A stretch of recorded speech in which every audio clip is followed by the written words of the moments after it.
Okay, the focus of this lecture will be place names' relationship with archaeology and environmental history. I'll start with archaeology, and I'll do this through the medium of what I term archaeological place names. By this I mean place names which include a word, whether as a generic or a specific, indicating the presence of human-made material remains. Such remains can be visible in the landscape, in which case the place name can help interpret those remains, and those remains can help interpret the place name. On the other hand, the place name may be the only indication of the presence of material remains, and so acts as a signpost to the archaeologist. The English toponymist, the late Professor Kenneth Cameron, writing on place names in archaeology, cites Fowler in Oxfordshire as a good example of this phenomenon. It derives from two Old English words, meaning faw, meaning multicoloured or variegated, and the floor, meaning floor or pavement. And in 1865, a Romano-British house with a multicoloured tessellated pavement was found there. The Fowler in Berkshire contains the same elements, and while Romano-British settlement has been found in the area, no tessellated pavement has been discovered, or at least not yet. Now, I divide up these so-called archaeological place names into two main categories. Category 1 covers names referring to features which did not belong to the past at the time of naming. And Category 2 covers names referring to features which at the time of naming were already part of the past, of what we might call an archaeological or historical landscape. And the above-mentioned Fowler would be a good example of this. But of course, with all attempts to categorize human activity and creativity, the boundaries between these two categories can be blurred, and also one element may span both, as well as having different applications in different regions. I want to start with Old Gaelic rath, R-A-T-H, a hill, a ring fort, or a settlement enclosed by an embankment. This would be a good example of Category 1, because when it was used to coin a name, it's very likely that such settlements were actually functioning both as a place of habitation and as a local power centre. Any place name containing this element, and there are over 80 in eastern Scotland, deserves the attention of the archaeologist. Now, sometimes the remains of the rath are still discernible. This is Ramorney in central Fife.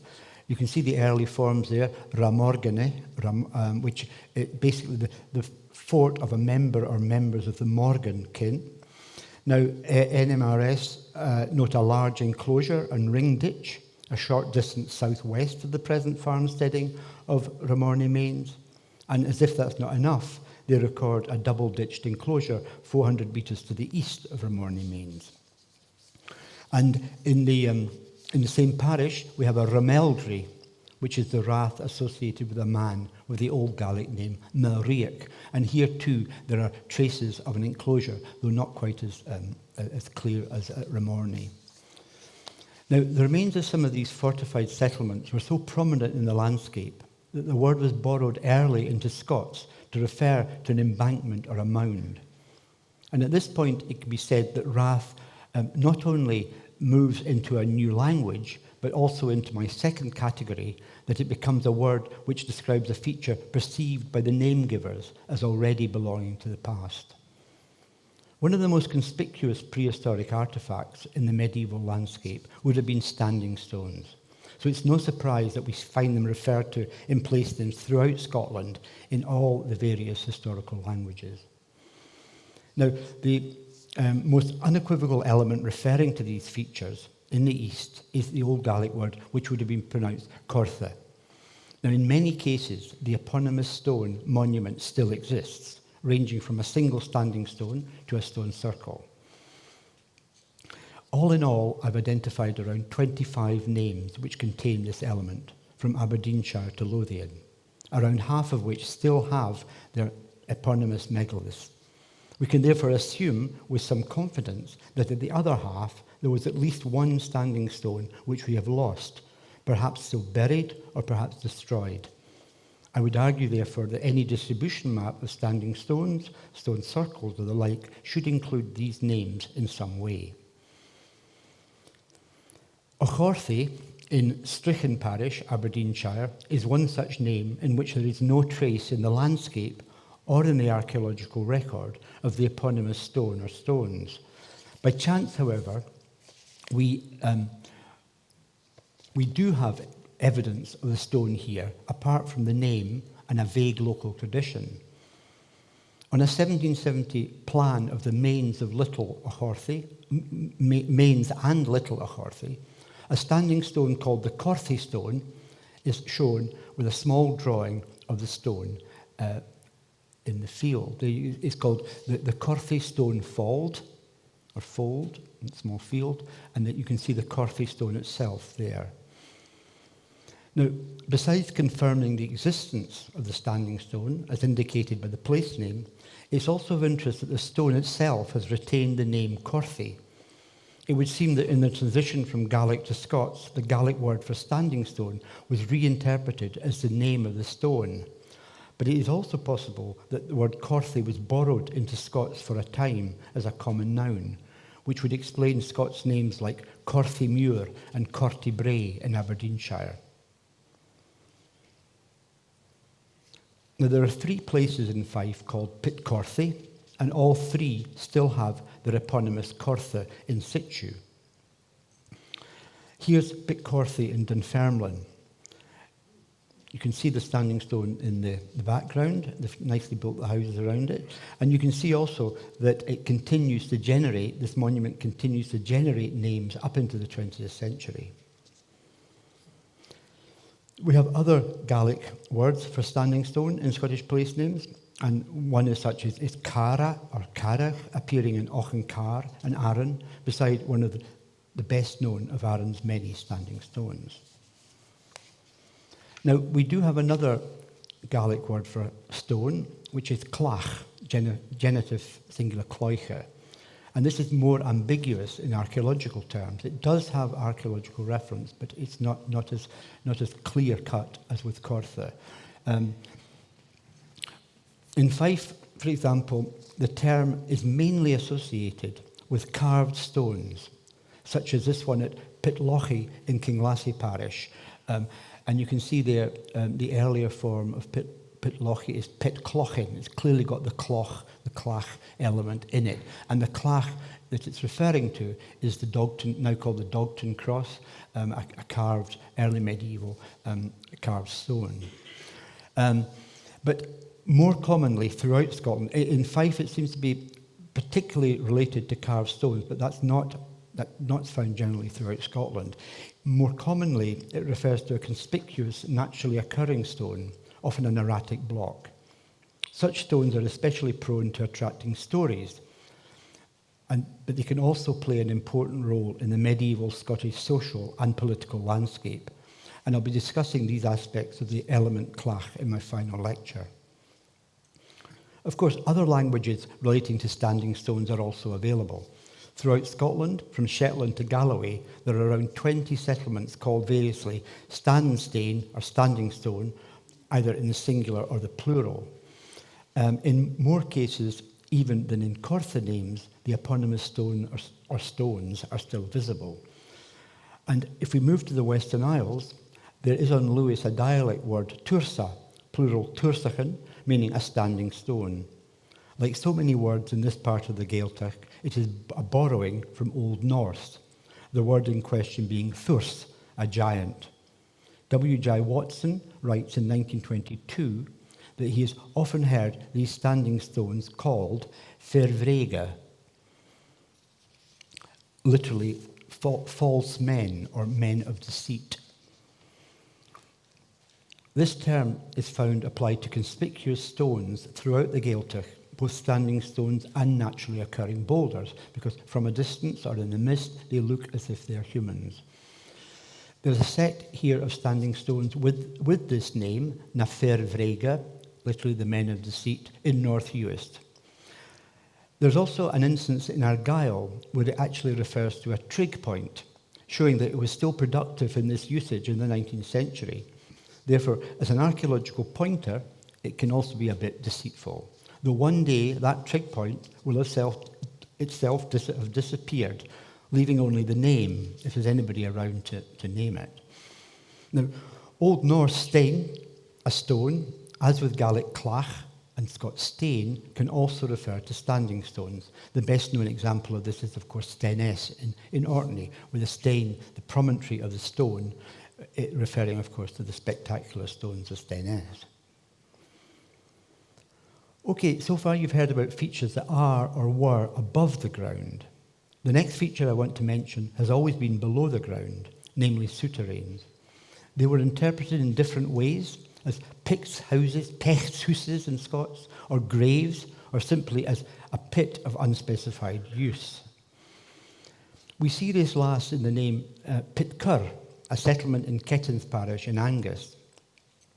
Now, the first element is, of course, our old friend pet, meaning farming settlement. And the specific element is the Gaelic cur, genitive singular cura, which has a range of meanings, including a pit or well.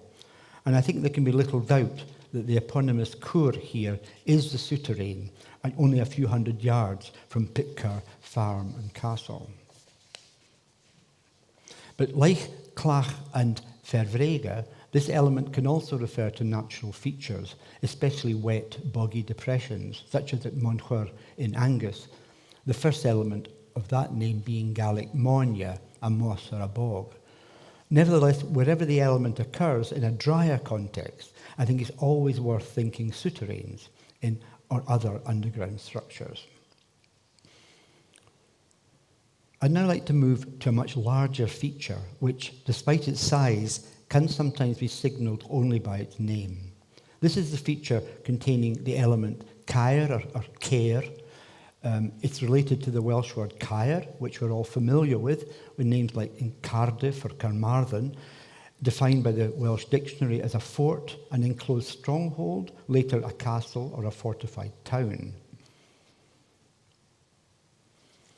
Now, it's been long recognised south of the Forth in names such as Cramond, and you can see it here, and linked to a Roman fort. And but there are significantly more place names north of the Forth which contain this element than is generally realised. And like Cramond, many of these are beside or on the site of Roman forts. There are too many, I think, for this correlation to be coincidental. We've got examples of Roman fort sites from Perthshire alone, Cargill and the Isla. You can see it here with the Roman fort a short distance away. And this caer, and then the Gaelic gal, meaning white. And then there's Kirkbuddow, a medieval parish in Angus, originally earlier Cerbwtho, where there are the remains of a Roman fort, and the second element of which is probably the saint's name, Buache. And we also have Carpoo, probably the best known, the huge Roman fort at Abernethy with a car name, the caer of the pool or the marshy ground. Therefore, because of this, I propose that there was a Pictish word caer, meaning much the same as the Welsh caer, fort, especially one perceived as a Roman fort or with Roman features, even if the connection with Roman structures was not necessarily made. The strong Roman associations of this element on both sides of the Forth mean that I think we should be aware of the possible Roman dimension of the two important caer names in Fife, both probably of Pictish origin. You might have heard of Kirkcaldy and Crail, both caer names, but both with no visible remains, Roman remains. Now, I've also argued that this Pictish caer word was borrowed into Scottish Gaelic, above all because there are at least 5 place names north of the Forth containing caer preceded by a Gaelic element, shaun, meaning old. This gives us a series of Sanker names, or Shamfer comes through in different forms.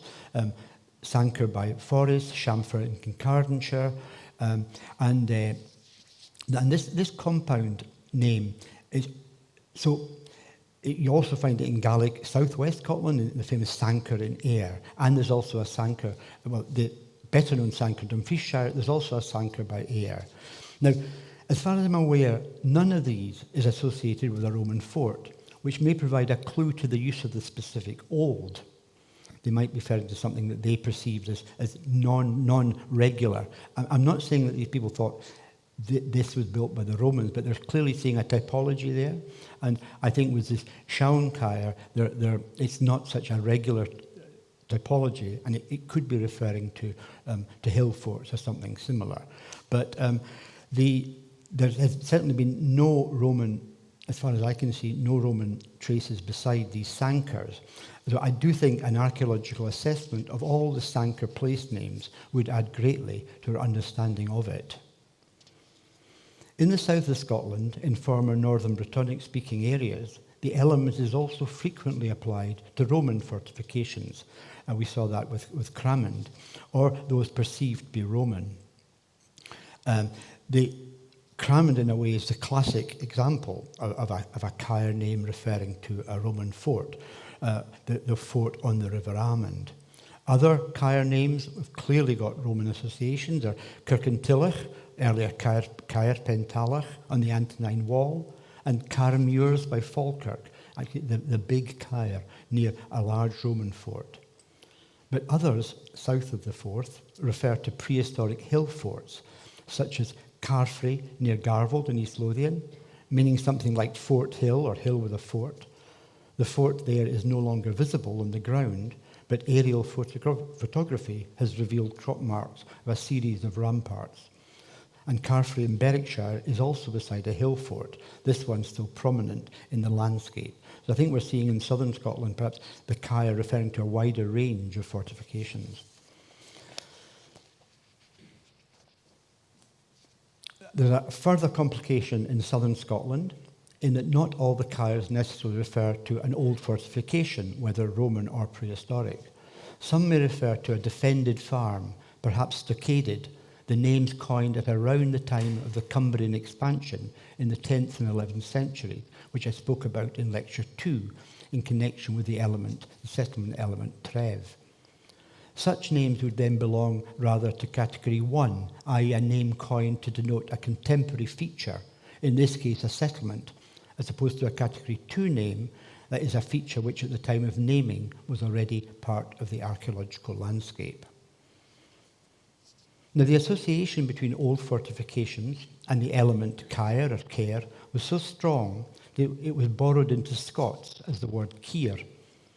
It's defined in Jameson's Scots Dictionary as, I quote, the name given in some parts of Scotland to an ancient fortification, end quote. One of these parts was certainly in Menteith, where the element Keir was especially productive, not in reference to Roman remains, but to small hill forts which abounded in the area. The jump from place name into lexicon probably came about as a result of antiquarian awareness of early material remains, which was basically one of the aspects of the Scottish Enlightenment. Once in the lexicon, Keir then went on to generate its own place names, either as simplexes, standing on its own as Keir, or combined with Scots generics, such as hill or now. When it's combined with a Scots generic, it's usually easier to spot as a late coining, but as a simplex, when it just occurs on its own, it's often difficult to know whether we're dealing with a Celtic or a Scots coining, unless we have a pre-18th century record. Similarly, the Old English and Older Scots word chester, also referring to a prehistoric or early historic fort, was commandeered as a common noun by antiquarians and applied as a place name. For example, the spectacular multivalent fort by Drem in East Lothian is prehistoric in date, but modern in name. To conclude this section, I want briefly to mention a recent archaeological project that has made a serious attempt at incorporating place names into its work. This is the Comparative Kingship Project led by Gordon Noble, Professor of Archaeology at Aberdeen University. Its Scottish focus is on the two major Pictish centres of Rhynie in Aberdeenshire and Birkhead in Moray. Few place names have in fact survived from the time of the Pictish heyday of these places, Rhynie itself being one of them, and another very probably Rose Isle, the territory in which Birkhead lay. The project's historical researcher, Nicholas Evans, has used place names to understand the later medieval landscapes of these two sites and the territorial and ecclesiastical configurations. As part of the project, a place name database was created, modelled on those I spoke of in the first lecture. Okay, put your boots on. I now want to shift the focus from archaeology to the broader environment. Place names encode information about many different aspects of the environment, reaching back into the medieval period. In the remaining part of the lecture, I want to look at just how far place names can be used as tools to help us recreate past environments and to read our environmental history. Our physical environment is, of course, constantly changing, sometimes slowly, sometimes imperceptibly, at other times relatively quickly and dramatically. You just have to think open cast mining. In as far as place names express our relationship with our environment, they can lag behind these changes by many centuries, thus describing a fundamentally different landscape. Now, before the large-scale drainage initiatives of the later 18th and early 19th centuries, one of the chief characteristics of the lowlands of Scotland was its wetlands. Perhaps their main national impact was that they defined our medieval road network, but they were far more than just an obstacle for the traveller. They constituted an important resource, supplying local communities with various commodities depending on the nature of the bog, such as peat, mainly for fuel, also cattle fodder, and rushes for domestic usage. Just how important they were is seen in many early charters which carefully detail which settlement had rights in which part of a given bog. Now, there are many different words for bog in all the languages of Scotland, many of which appear in our toponymy. There are 6 I have identified in Scots, while Gaelic weighs in at 8. A key question here is how far are they nuanced as to the type of wetland? For example, does the name indicate primarily how productive they were in terms of fuel or fodder, or how dangerous they were to cross? A close study of these names in the field, or rather in the bog, could tell us much about the different uses and perceptions of wetlands through the ages, and help us interpret these uses through the place name where the bog itself has disappeared.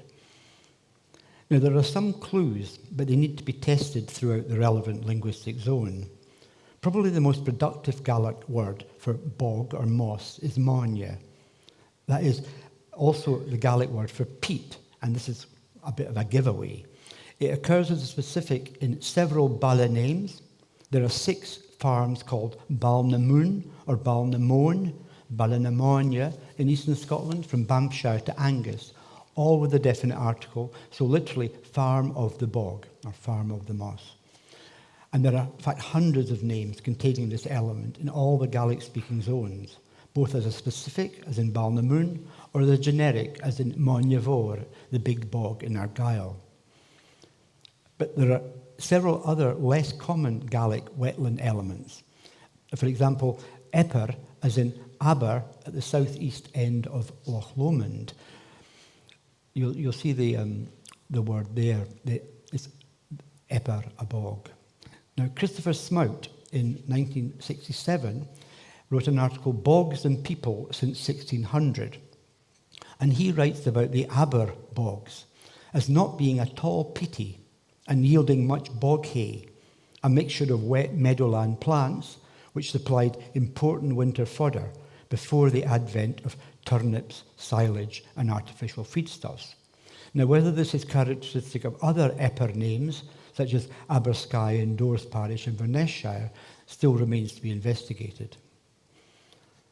Another boggy term is based on an Old Gaelic root creth or crath or crith, all meaning shaking or shuggling.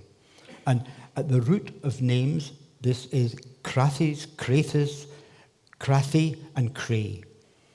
It can be compared semantically with the English quagmire, the quag or quag related to the word quake. Now, a quagmire is rarely, if ever, found in a place name element. I don't think there's one in Scotland, and I'm pretty sure I've not seen one in England either. The Scots cognate of the first element, quaw, is found in minor names throughout central and southern Scotland. We've got Quawburn in Ayrshire or Eildon Quaw in Selkirkshire. Now, these bogs that are described in terms of their shakiness might be especially a warning as a dangerous place for the traveller to cross. Of course, any close study of wetland names has to take into consideration the huge drainage and peat stripping enterprises of the late 18th and 19th centuries, often financed by overseas fortunes from the Caribbean and India. In many places, it is only the names which have preserved the presence of wetlands, especially in those of settlements which once lay beside these wetlands, or whose lands comprise them, such as Bogton or the above-mentioned Ballinamonia, which might now sit far from anything boggy. A classic example of the dichotomy between place names and the modern landscape is to be found in the Howe of Fife. That's the low-lying level tract of land in north-central Fife. It's about 5 kilometres square, surrounded by 7 parishes, including Auchtermuchty, Falkland and Killessie. Now, before the 18th century, it was home to the large Rossie Loch and a meandering River Eden with extensive floodplains. And you can see on Blau's map here, which was surveyed about 1640, is this huge loch, the Loch Rossie. Now, in the later 18th and early 19th centuries, large-scale draining work financed by the neighbouring landowners, they drained the loch and its surrounding marshes and straightened and embanked the river, thus transforming the local economy and settlement patterns. However, these remained etched in the landscape in such place names as the Gaelic Kinloch, a settlement at the end of the loch, still a little settlement, but a long way from anything watery, and Rossie itself, referring to a low headland, Gaelic Ross, jutting out into the loch. Now, in the winter, this area would have been largely flooded, and with vast flocks of duck and geese to be hunted, where the loch provided fish throughout the year. In fact, I think we have a reference to Kinloch as a fishing village. In the drier summer months, much of the area became good grazing land, and the surrounding communities brought their beasts down into the Howe, where shillings were established. It's kind of a reversal of their more usual transhumance to higher ground. These gave rise to names such as Shields, Bowhouse, pronounced locally Booze, meaning a cattle house or a vackery, both Scots names, and also we have Knocknary, a Gaelic name, Cruch and Ari, the now of the Shieling. These are now well-established farms, but as their names indicate, they were once only seasonally occupied. However, after severe flooding, these early landscapes can reassert themselves. For example, about 25 years ago, a big part of Rossie Loch reappeared. And I always say that if you want to get a glimpse of pre-improvement Scottish landscape, just add water.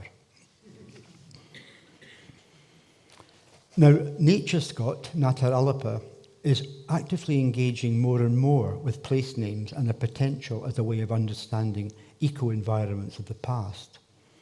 A key figure in this engagement is Roddy McLean, some of whose work Nature Scot has published. For example, in these two books you can see here, Gaelic in the Landscape, Place Names in the Northwest Highlands, and Gaelic in North in the Landscape. Now, place names which refer to trees and tree cover give another glimpse into past environments. There's hardly a native tree species which does not occur as a place name element in one or other of the languages of Scotland. In Fife alone, I counted 12 tree species in the various languages spoken there over the last 1,000 years. The consensus amongst environmental historians is that by the first millennium AD, the lowland regions of Scotland were relatively sparsely wooded, with much having been cleared already in prehistoric times. What woodland remained was being managed and protected both physically by fencing or paling, as well as by law. The abundance of named woodlands, as Richard Oram, last year's Rhind lecturer, pointed out, further indicates that woods were relatively small. Now, last year, a study called Coilchin Cailcha, literally lost woods, but translated here as forgotten woodlands, resulted from a partnership project between several organisations, including Nature Scot, Forestry and Land Scotland, and Gaelic Place Names of Scotland, Enemanach and Hallapa. Now, the research question that was framed as follows: can linguistic clues enhance our understanding of an area's past and inspire its future potential? Now, the underlying thesis was that a place name element referring to trees and woodland where none is now extant signals their presence in the past. And in this way, such place names could inform future woodland regeneration projects. Now, the research itself was carried out by Jake King of Enemanach and Hallapa. That's the organisation I mentioned in Lecture 1, whose main remit is to provide standardised Gaelic forms of Scottish place names. However, the Forgotten Woodlands project included names originating in all the historical languages of Scotland. Now, as King himself concedes, given the short timescale, it was a fairly rough and ready exercise, and the main source of data was the GB 1900 database of names on the Ordnance Survey 6-inch second edition. This means that many names referring to trees were missed or misinterpreted, above all those which require early forms to analyse. Nevertheless, it points the way forward for more localised studies, and is an excellent example of how place names can be relevant not just to the past, but also to the future. While the map is accompanied by an equally rough and ready list breaking down many of the names into language, this linguistic dimension is not indicated on the map. Since, as we have seen in Lecture 2, the language of a place name gives us an indication of the time period in which that place name was coined. For example, a name of Gaelic origin in Clackmannanshire can scarcely have been coined much after 1100. So the name Pitcairn by Alloa, belonging to that group of Gaelic names, would not be later than about that year. And Pitcairn contains the tree name Fiarna, alder, so farming settlement of the alder, or characterised by alders. Strathglass, the strath which reaches deep into the Eastern Highlands west of Beaulieu, is a case in point. Here, Gaelic place names appearing on mid-19th century OS maps could have been coined at almost any time in the past 1,000 years or more. This would apply to a name such as Crelevan, Gaelic Acrev Levan, meaning the elm tree. The only thing we can definitely say about it is that it was coined before about 1750, because that's when it's first recorded. However, we have Norse names in this area, and they have a much narrower window of coining. For example, Eskadale, from Norse meaning Valley of Ash Woodland, can only have been coined during the period of Norse dominance in the wider area in the 10th or 11th centuries. Eskadale would have been what the Norse called the whole of Strathglass, although by the 15th century it had come to refer only to a larger settlement within the strath, the farm of Eskadale, which still exists. And there was another Eskadale about 25 kilometres to the northwest of Strathglass, which seems to be how the Norse speakers referred to Strathconnan. There would have been a strong functional aspect to characterising these straths by the presence of ash, given its importance for construction, including, of course, for boat building. Moving to another, well, let's go into species now. The modern Scottish Gaelic for oak is darach, deriving from a genitive singular of earlier dar. A simple search on darach and its oblique form darich in the OS name books shows up literally scores of examples, from Wigtonshire to Sutherland, but by far the largest number in Argyll. It often occurs with the generic bad, B-A-D, meaning a small wood or a clump, suggesting smaller, perhaps managed units of woodland in more open countryside. Now, there is another Gaelic word that you'll see there, closely related to the oak word, and it's durra. While this originally meant an oak grove or oak wood, frequently it came to mean in Scottish Gaelic a small wood consisting of any tree species. Now, it's unclear when and where this more general meaning developed. In Ireland, for example, it has retained its original species-specific meaning, an oak grove. Now, we can already see it being applied in its more general meaning in Sutherland on Robert Gordon's 1936 manuscript map of central Sutherland. In the Latin description, which accompanies Blau's Atlas, where this was finally published, Dirimor, which of course means the great Durra, says Dirimor appears with two other Diri names, Diricat, indicating wildcats, and Dirimenach, the middle Diri. All these are termed in Latin, in the Latin commentary, saltus, but with no indication of species. Now, Latin saltus means primarily woodland pasture, rather than just a woodland. And the author contrasts them with woods, which he termed in Latin silva, which is much more the standard wood word.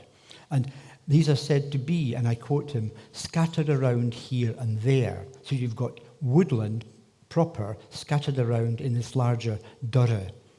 And the writer goes on to say that in these three dirries, there is excellent hunting of all kinds of birds and animals. And he lists them: deer, wildcats, wolves, foxes, martens, and badgers. So we have to imagine open wooded countryside rather than dense woodland in this dirra, although not quite necessarily so open as is shown on Gordon's map. Now, the second category of tree and woodland elements comprises those which are non-species specific and, unlike Durra, have never been anything but. Now, the most widespread of these, unsurprisingly, is the word wood, which has been generating place names in its Old English, woodoo, and Scots, wed, and standard Scottish English forms since the first millennium. Other examples of such elements, meaning wood non-species specific, are collia, basic Gaelic word for a wood, and Old Norse skogr. As I mentioned in Lecture 2, the most common Northern Brittonic and Pictish words for woodland can be reconstructed as cate or cade, cognate with the modern Welsh coed, with the same meaning. It's usually realised as keith in Scottish place names, although it can also appear in different guises as cate, as in Pencaitland in East Lothian, meaning something like enclosed land at the end of a wood. The wood in question here is very probably the same one which gave its name to the large medieval territory of Keith, centred about 2.5 miles to the south of Pencaitland. So I think at the time of naming, we have to imagine a much larger wood here, with Pencaitland at the very northern edge. Now, the longevity of some woodland, as testified by their names as well as charter evidence, is quite remarkable. By a charter issued in about 1170, William I granted woods and woodland rights to the Priory of Coldingham in Berwickshire. 9 woods are named in this charter, 7 of which contain the Old English element woodoo. 4 of the names still exist, all in the eye water, and 3 of them still have their woodland intact, or at least there's a lot of woodland still there, namely Greenwood and Houndwood, which you can see on the Roy map here, and the wood cover has not altered dramatically since then. And there was also a Brockholes wood. The 2 remaining names in this group of woods of the 12th century charter don't have the generic element wood, but they're also explicitly refer to woodland through their specific rather than a generic element. The first is Akeside, which has survived as Akeside wood on the Peaseburn, an oak-covered hillside, a clear indication of what the predominant species was, and perhaps still is. I haven't checked. John Gilbert, in a 2011 article in the Journal of Scottish Name Studies, usefully lists by language, bar north, 13 non-species specific words for different types of woodland in Scottish place name, ranging from Pictish Perth to Scots Shaw.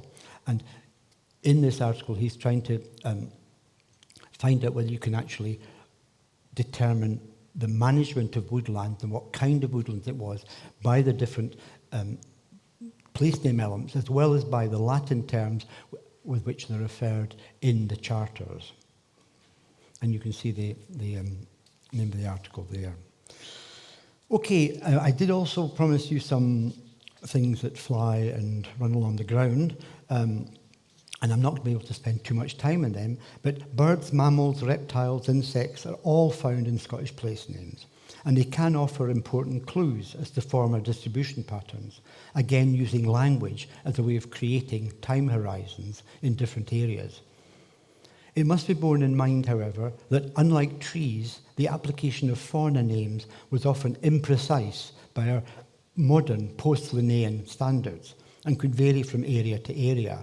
For example, the Gaelic ceann dhu, meaning blackhead, can, according to Dwelly's Gaelic Dictionary, refer to the blackcap, the marsh tit, or the black redstart.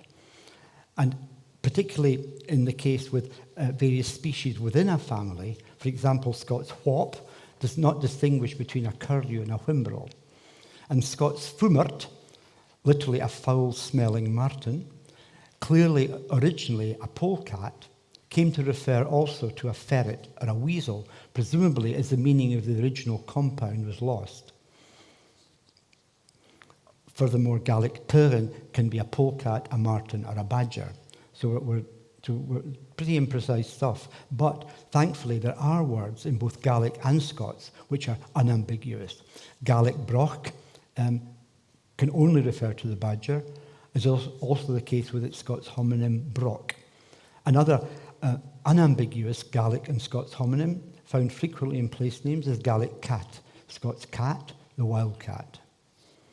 Now, animals are going to get short shrift as time is running out, and birds are not going to fare much better. However, I will be dealing a bit more with bird names in the final lecture, since they can often be used figuratively for various effects, including humorous or pejorative. Now, the eagle is a classic bird name in place names, but I should say that no distinction is made between the golden eagle and the sea eagle, so we must rely on habitat to give us a clue.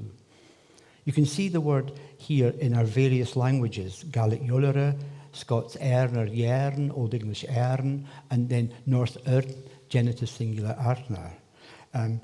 There's an article, and again I've put it here, 2012, by Richard Evans and others, appeared in Bird Studies, using place names as a way of understanding the history of eagles in Britain and Ireland.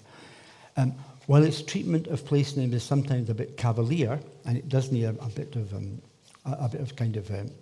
editing, it showed admirably the potential of such an interdisciplinary approach. Now, place names can also allude to bird behaviour. For example, we have several which refer to the blackcock lek.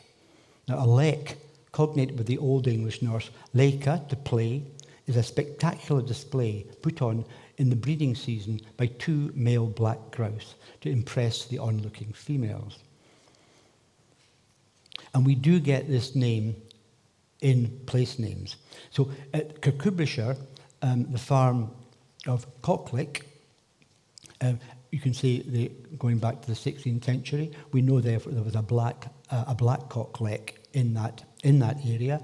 And we also, the word play is also used for the lek, and you can see it in these two farms called Cockplay, one in Kirkcudbrightshire, one in Lanarkshire. Right, it's now time to get the bus home, preferably one with a Brittonic birdie place name on the back. And for those that can stand the course, I'll see you tomorrow for the final two lectures.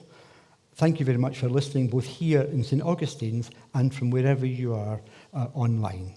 Thank you.